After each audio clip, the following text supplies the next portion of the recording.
Son of Why are digital games the same price as physical games if I'm not getting a disc, a case, or an info booklet?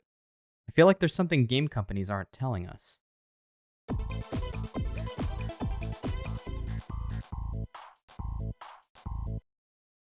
So buying digital games is not a new thing. It's been around since like 2004. It's been a pretty convenient way to access games without needing to go to a store, and there's no need to keep track of a disc or a cartridge. It's pretty cool. But it's also a step in the wrong direction. What used to be a very clear proof of ownership has turned into a legal mess of licensing. When you buy a physical game, you own the case, the disc, and the bonus stuff that comes with. And you own the physical console too. Even if you don't own the software, you own all the necessary tools to exercise the ownership of your license. With digital games, this is just no longer the case. There's a tangled nest of end-user license agreements, corporate servers, and gotchas all over the place. When you buy a digital game, you get to enjoy it only for as long as the publisher wants you to, and only in the way the publisher wants you to. For example, you might want to play a game exactly how it was finished by the release with no patches, but if you didn't buy the game at release, or you have already applied the update, you are forced to play a patched version of the game that the publisher has forced onto you. This might sound like a non-issue, as why would you want to play an unpatched game if there's a newer version out there? Well, there are certain features that may be desired. For example, some speedrunners compete in categories that use exploits only found in early versions, like the Mario Odyssey speedrun before 1.2. Or the game might give you more fine-tuned control over the settings, like in God of War on the PlayStation 4, which had an uncapped frame rate when played at 4K in the 1.0 version, but now it locks the frame rate to 30 at 4K, meaning that PlayStation 5 players that wanted to capitalize on the power of their new console can still only play at 30 FPS in 4K, which caps the ability to experience the digital version in the best looking way possible, while physical copies with the 1.0 version can still be enjoyed at 60 FPS. Being able to receive the product you were expecting is an important choice to have, but the current model of digital ownership takes this away in hopes that you don't notice or care. They also get to choose when and how long you enjoy your game.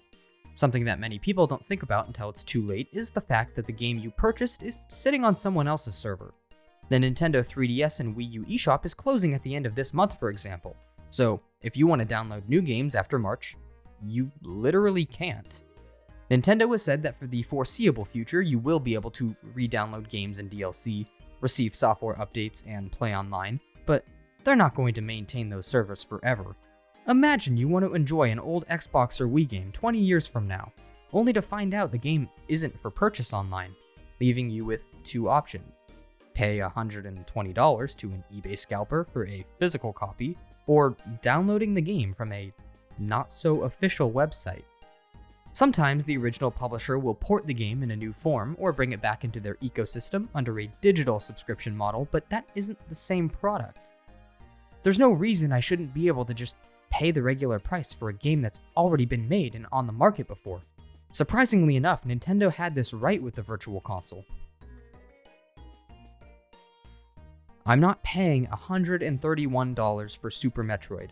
Sure, if you wanted to experience the game, you could buy a Switch and pay for Nintendo Online, but now you're just buying a subscription for an entire catalog, and you still don't even own the game.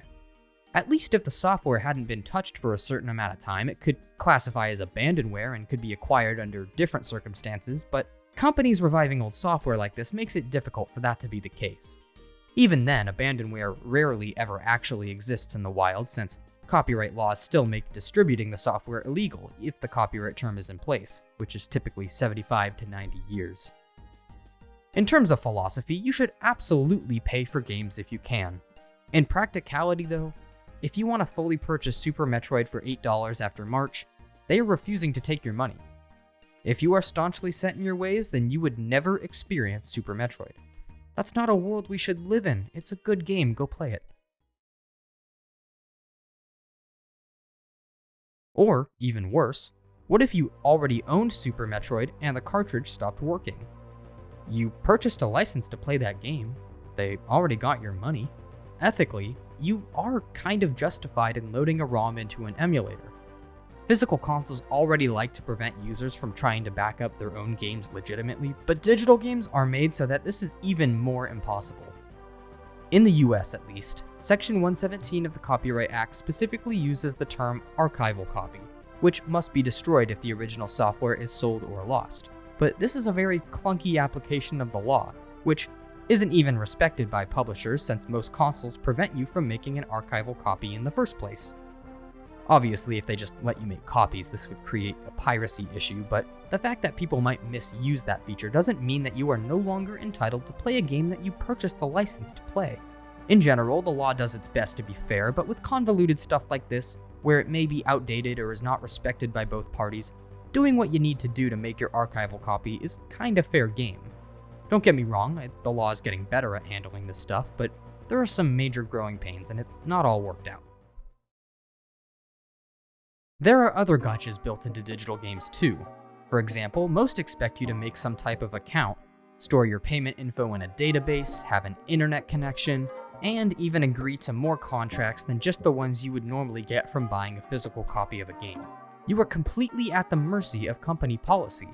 For example, I modded my Switch to offload the games I purchased, and the act of modding my Switch has gotten me banned from online services. I am now barred access from re-downloading my games, using online feature within those games, and much more. I had to break the end-user license agreement in order to make archival copies of my games, something I am legally allowed to do, but now I'm being punished for it. Based on the whole archival copy thing, am I forced to just delete all my files? What if my account gets unbanned? What if the end-user license agreement changes again? The can of worms opened with digital ownership puts all the power with the publisher to do the right thing, which doesn't always happen. This completely ruins the trust I have for companies to allow me to use the games I bought, and it pushes me away from doing online business in the future, which is a shame because I like the convenience of having all my games on one storage device. I also owe an apology to, how do you say this, GOG? G-O-G? Good old games? Because I was quick to lump them in with other game launchers, but they're actually selling you a copy of the game rather than the licensing to access it, as someone pointed out. This is a much more respectable approach to digital sales, and is something I would get behind over some of the other practices going on with game companies.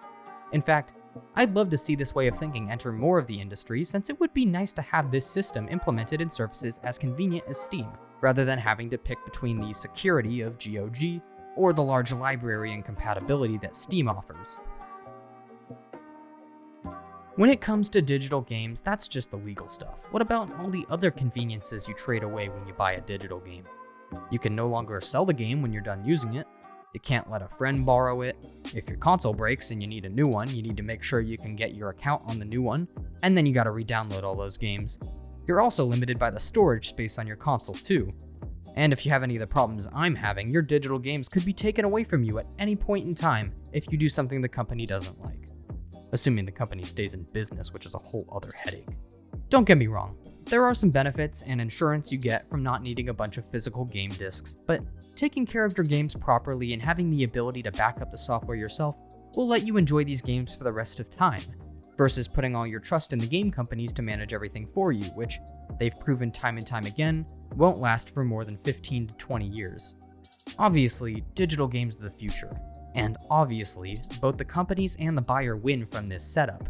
But it's important to think about who is winning more in this new way of business and how the power dynamics have shifted even farther away from the consumer. Unironically, you will own nothing and be happy. We know companies want you to buy digital. Look at the newest lineup of consoles and the fact that online purchases are incentivized at every turn.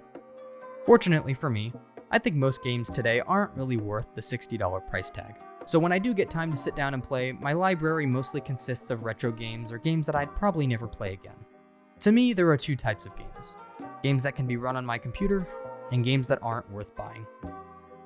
If you guys agree or think I missed something, feel free to leave a comment down below. Please consider liking and subscribing, it really helps me do what I do. Thank you for watching, and I'll see you in the next one.